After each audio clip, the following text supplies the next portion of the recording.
Our next algorithm design technique is called dynamic programming, and we can think of it as building on the two we've just studied, divide and conquer and greedy algorithms.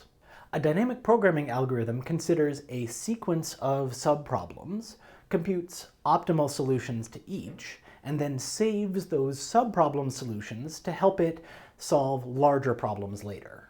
Broadly speaking, there are two ways of designing dynamic programming algorithms, with a bottom-up approach or a top-down approach.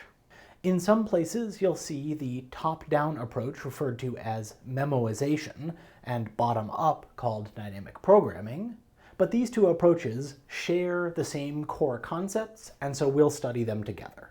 The bottom-up approach works iteratively by looping through subproblems in increasing order of size. When we solve the small subproblems, we'll store those solutions into a table so that later, when we're solving bigger subproblems, we can look up those smaller subproblem solutions to help us figure out the optimal answer to the large problem.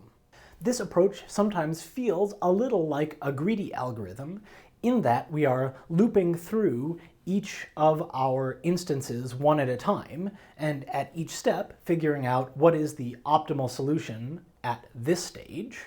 But it differs from a greedy algorithm in that we are storing our previous optimal solutions because the best decision later might depend on how we solved the earlier subproblems. The top-down approach works recursively by splitting the largest instance of the problem into several subproblems and solving those subproblems recursively. And so in this sense, it can feel a lot like a divide and conquer algorithm.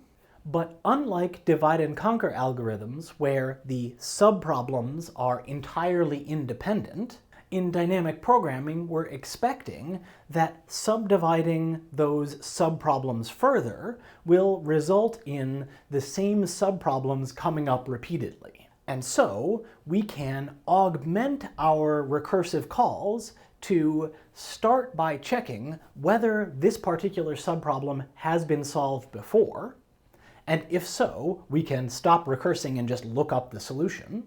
And before we return from each recursive call, we store the result in a global table of subproblem solutions. For any algorithm that we implement with the bottom-up iterative approach, there's an equivalent formulation in terms of the top-down recursive approach and vice versa.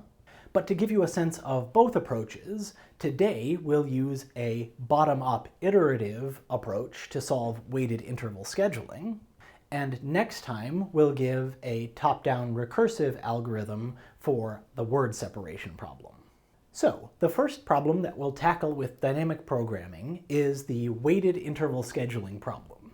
This relates closely to the interval scheduling problems we saw before and solved with greedy algorithms. But this time, in addition to having a start and finish time, each interval also has a value.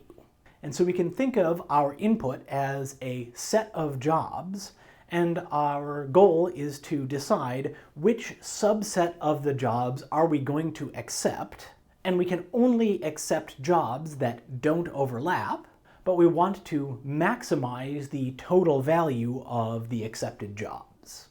So if we tried to tackle this with a greedy algorithm, we would pick some criterion to sort the jobs by, and then we would go through the jobs in that sorted order and make decisions for each job as to whether we should accept or reject them. So we can consider several possible criteria, like prioritizing the jobs with the highest value or shortest length. But for each of the obvious criteria, it's quite easy to come up with a counterexample, some set of jobs where applying the greedy algorithm with that criterion gives us the wrong answer.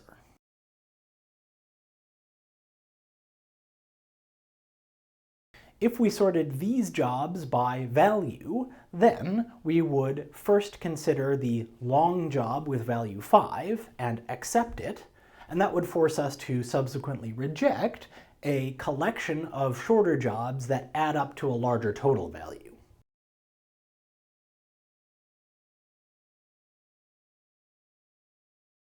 if we prioritize shorter jobs, then we could easily pick a short job with low value that conflicts with a longer job of higher value.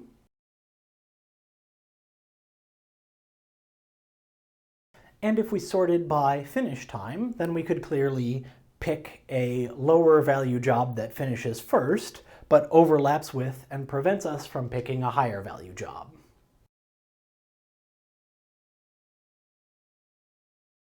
And while there are lots of other criteria we could consider, it seems like for any of them, we're going to face this fundamental trade-off between, on the one hand, the time it takes or the number of things it conflicts with, and on the other hand, the value of the jobs. And since there are these two separate dimensions that we care about, it seems like it's going to be difficult to have a single sorted order that will allow us to make optimal greedy decisions.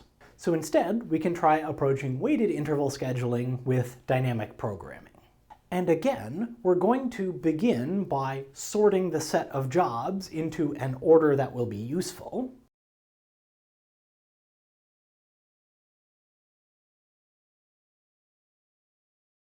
But now, instead of processing each job in order and never looking back, we can think of each job in the order as presenting a new subproblem of selecting the best set of jobs to accept up through that point. And so we make an array that we will use to store the optimal solution to each of these subproblems. And as we loop through each job, we will consider up through job I, what is the optimal value we could get by scheduling a non-overlapping subset.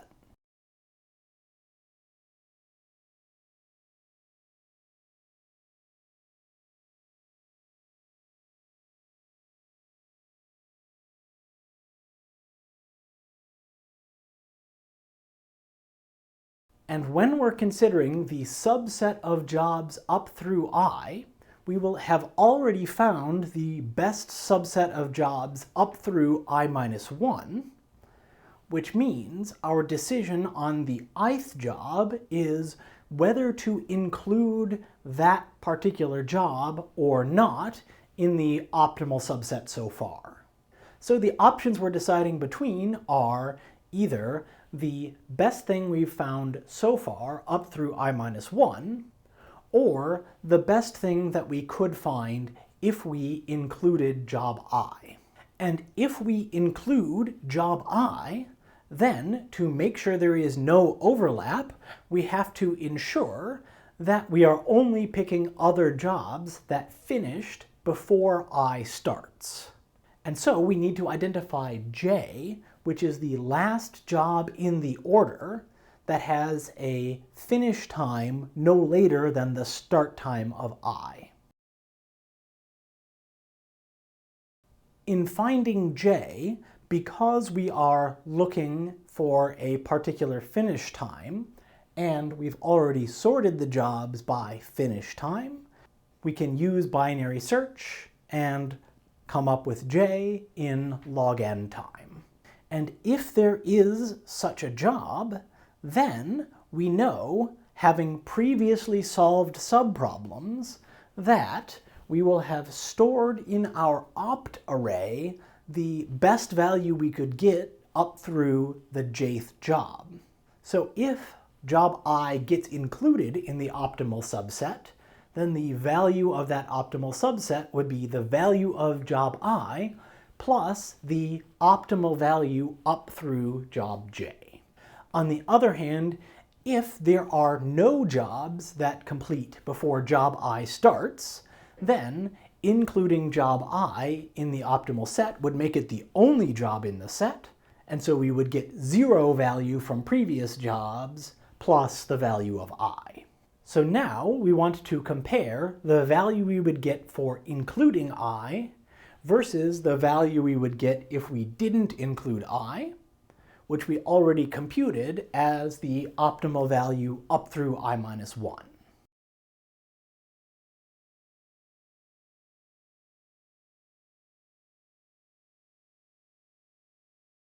So now, to figure out which is best, we compare the value we could get if we include I, which is v plus the value of job I, against the optimal solution up through I minus 1.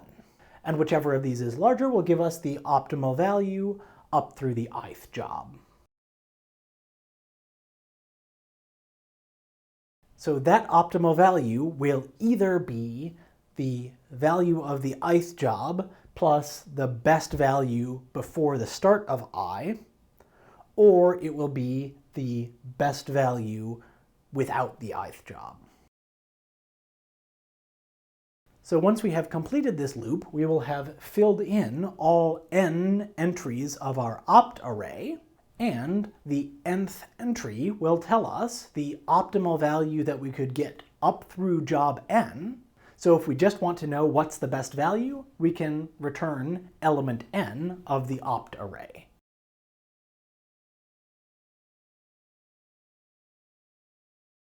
To give you a better sense of how this algorithm works, let's take a look at an example set of jobs and step through its execution.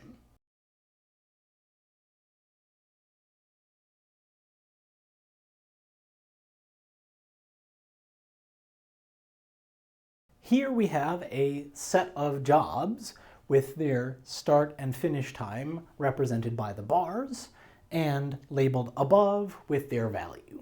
Our dynamic programming algorithm begins by sorting according to finish time, so let's label these intervals according to finish time order. And now our algorithm creates an array to store the optimal value up through the ith job for every I.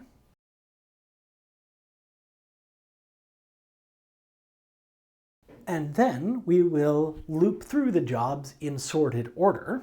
For job 1, when we look for a job that finishes before it, we don't find one. So j, the index of that previous job, is -1, and v, the value we could get from previous jobs, is 0. Then we compare 0 plus vi against the value we could get before this job. And since I minus 1 goes out of range, we'll treat this optimal value for the previous job as 0. So we get vi is 2, and that's greater than 0. So we'll go into the if case, and we'll set opt at I to be 0 plus 2. Next we consider job 2. It again has no jobs that finish before its start time, so j will be -1, which means that v is 0, and so v plus vj is just the value of this job, or 2, and we compare that against the value in the opt array at index I minus 1, and the optimal up through job I minus 1 was 2. 2 is greater than or equal to 2, so we go into the if case, and we set opt at I to be v plus vi, which is 2. For job 3, j is again -1, and v is 0, so we'll compare 0 plus 3 against 2 from the previous job. 3 is better, so we set opt at I to the value of this job, which is 3. Now when we get to job 4, there is actually a job that completes before its start time. So we find that j is 1, and the optimal value at index 1 is 2. So v has the value 2, and we add to that the value of this job. So v plus vi is 4, and that's larger than the value at I minus 1 of 3. So we go to the if case and fill in 4.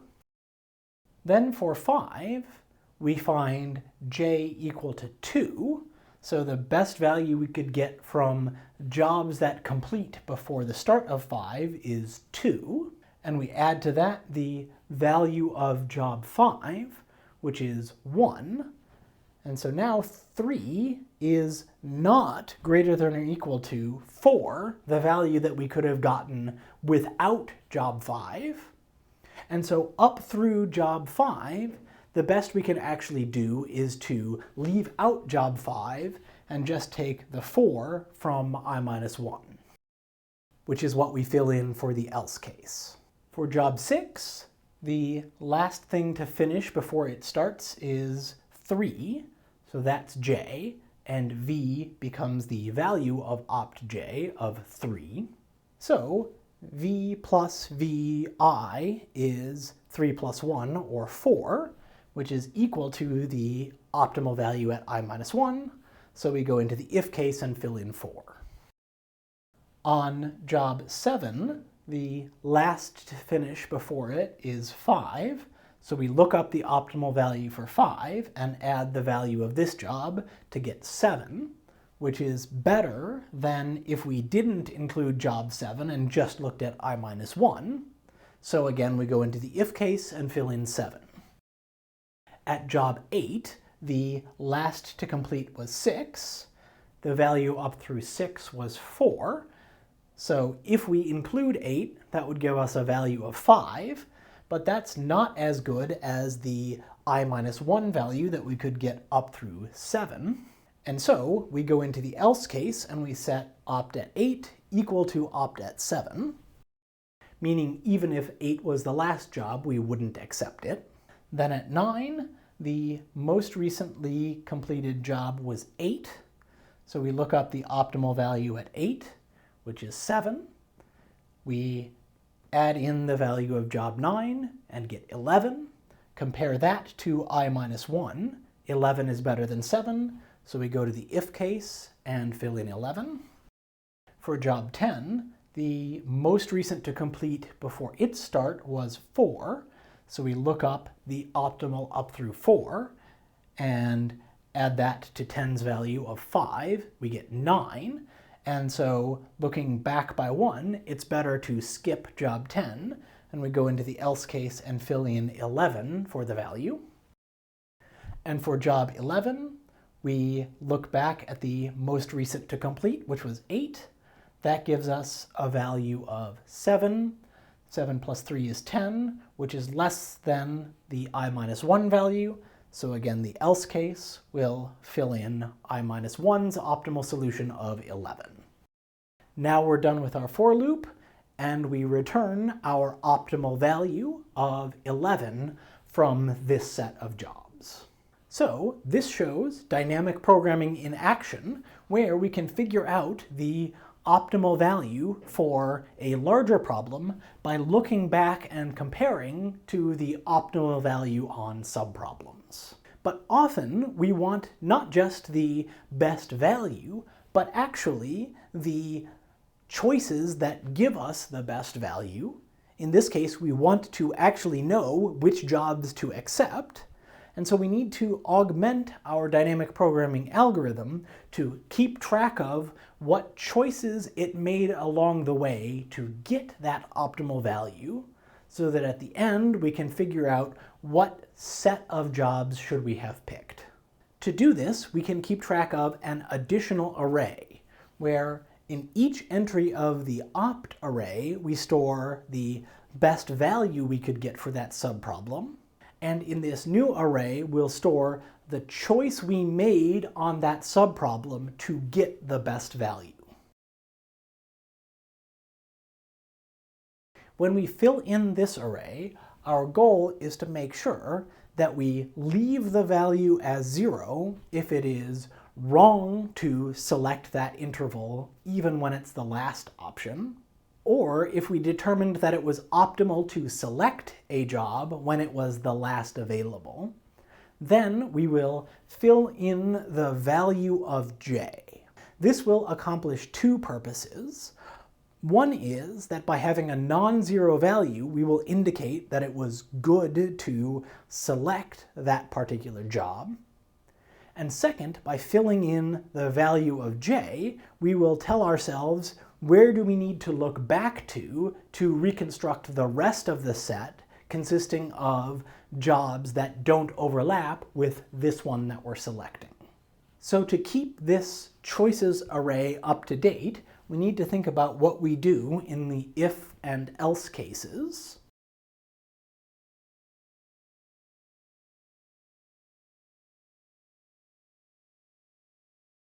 So on each iteration of the for loop, going into the if case means that if I were the last available job, then it would be optimal to select it. Whereas going into the else case means even if I were the last job, we shouldn't accept it, and so we will always reject I. So in the if case, we want to fill in the value of j in our choices array, whereas in the else case, we can leave choices of I at 0, indicating that we should never choose the ith job.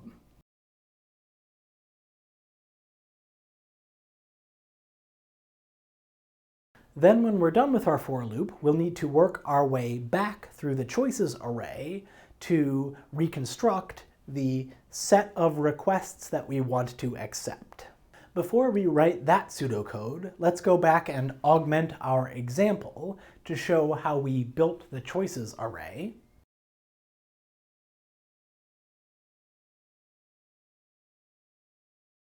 I filled in here the value of j that we found for the last job to finish before I starts on each iteration.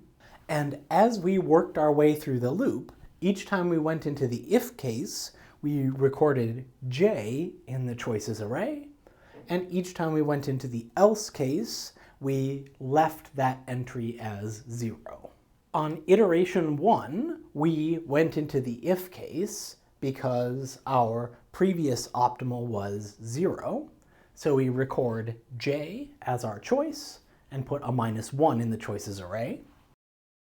On iteration 2, we again had j equal to -1, so v was 0 plus the value of job 2 gave us 2, which was greater than or equal to the opt from I-1.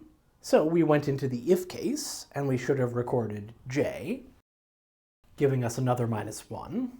And again on iteration 3, we had no previous intervals, so j was -1. And again, the optimum was 3, which came from the if case, so we record another -1. On iteration 4, we had j equal to 1, and our optimum value was 2 plus 2, beating out 3 from the I-1 case, so we record j in our choices array, here indicating that if we are picking the 4th job, then we should look back into index 2 to figure out what we did prior to the 4th job. On interval 5, v plus vi was 3, which was less than we could get from opt at I-1. So we went into the else case, meaning that even if 5 was the last job, we wouldn't accept it. And so in our choices array, we're recording a 0. On iteration 6, j was 3, and we got our optimal value of 3 plus 1 being at least the optimal value from the previous entry. So we went into the if case, and we record in choices our j value of 3. On iteration 7, j was 5, and our best value came from accepting this interval to get a total of 4 plus 3, or 7. So in the if case, we record our j value of 5 in the choices array. On iteration 8, j was 6, and we got a better value from the previous, that is, not including the 8th job, than we would have by including 6 and adding 1. So we went into the else case, and we leave the value of 0 in the choices array. On iteration 9, our previous interval was 8, and our best value came from adding vi of 4 to opt at 8, which was 7. So we went into the if case and record 8 as our choice. Then on iteration 10, previous was 4, and that value plus 5 gave us 9, which is worse than I minus 1, which gave us 11. So we go in the else case, and our choice is 0. And finally, on iteration 11, we find a previous of 8, which had an optimal value of 7. 7 plus 3 gave us 10, which is less than 11, and so we fill in again a choice of 0, not accepting that job. So at the end, we're going to try and build up a list of jobs that we want to accept using this choices array. And the idea is if we start from position n in this array, then we can trace back until we made a decision to accept a job, add that job to the set we are accepting, and use the j index from that position to figure out where do we need to look back to continue reconstructing the optimal set. In this case, it says our previous interval was 8, and so the position we jump to is index 8.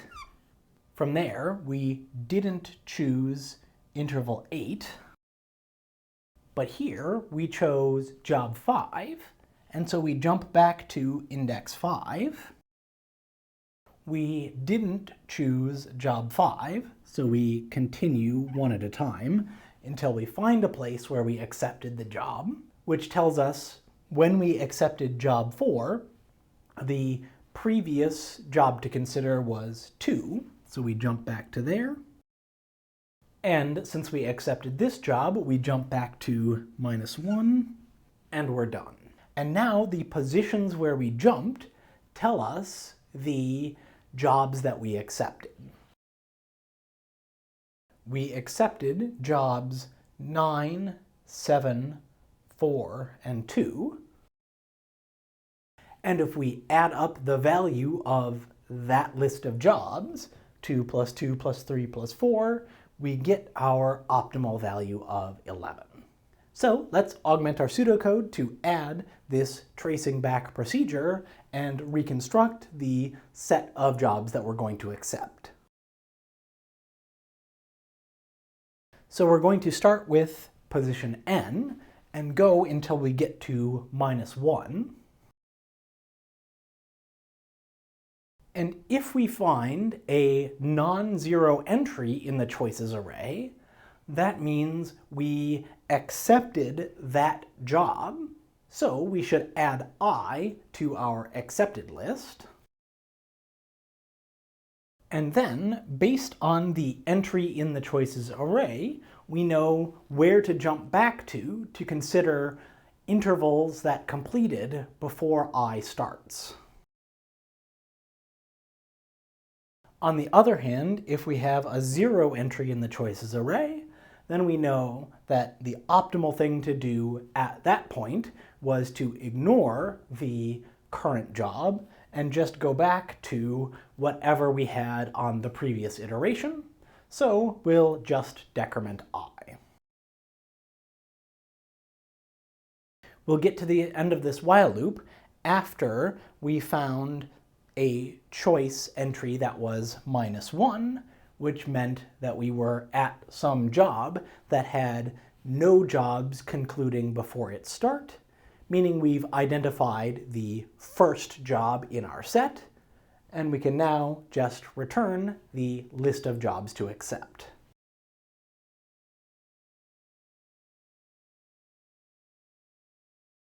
So when we execute this loop on our example problem, we'll end up with an accepted list containing 9, 7, 4, and 2. So now that we have a dynamic programming algorithm to solve weighted interval scheduling, let's prove its correctness.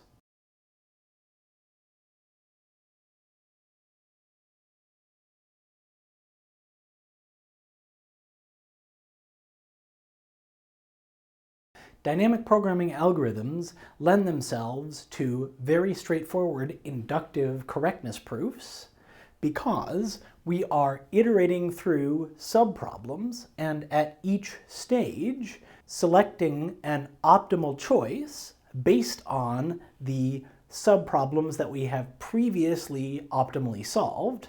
So if we make a strong inductive hypothesis that we have solved the earlier subproblems correctly, then all we need to show is that we make the right choice for the current subproblem.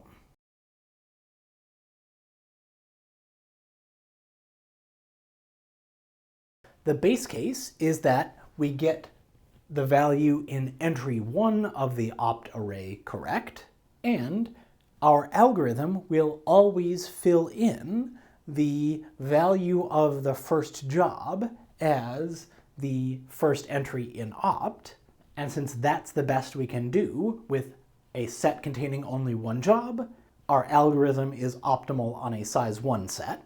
So now we make our strong inductive hypothesis.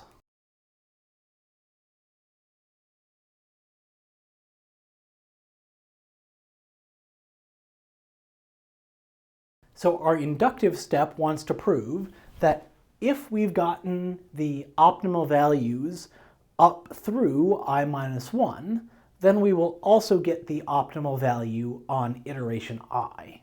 So we assume that we have correctly determined opt of k for any k less than I, and then we need to argue that the ith iteration of the loop correctly fills in opt at index I.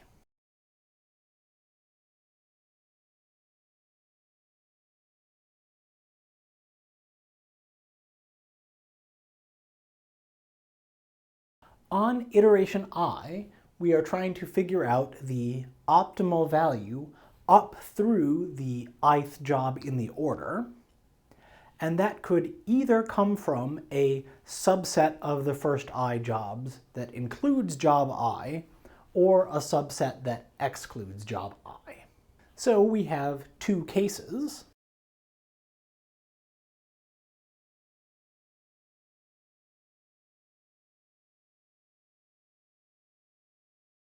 In the case that the optimal subset doesn't include job I, then the optimal subset up through I is the same as the optimal subset up through I-1, because that already gave us the best we could do, including all of the intervals before I. And by our inductive hypothesis, we already have that value in opt at index I-1.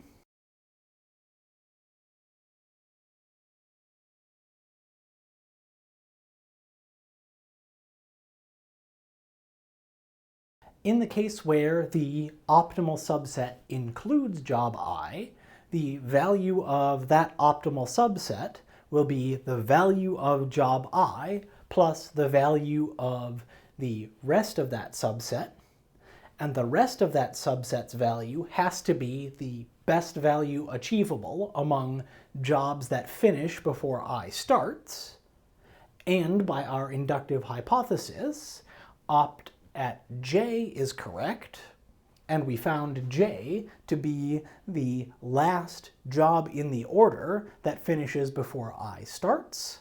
So the value of I plus opt at j has to give us the best possible value of a subset that includes job I.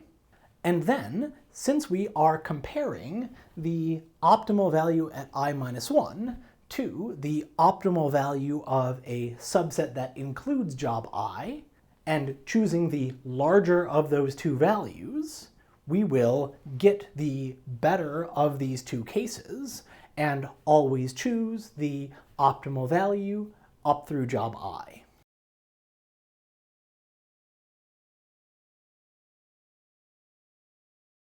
And now that we've shown that we inductively have the optimal value for any I, that includes the optimal value at n, and so our original version of the algorithm that returned entry n in the opt array correctly gives the optimal value for any non-overlapping subset of the jobs. And we could also amend this inductive proof to show that at every I, the set that we would reconstruct starting from choices at index I would be the set that gives us the optimal value up through I, which would in turn mean that when we get to the end and start our reconstruction from index n, we have the optimal set of intervals from the whole collection of jobs. But for now, I'll leave that extension as an exercise for you.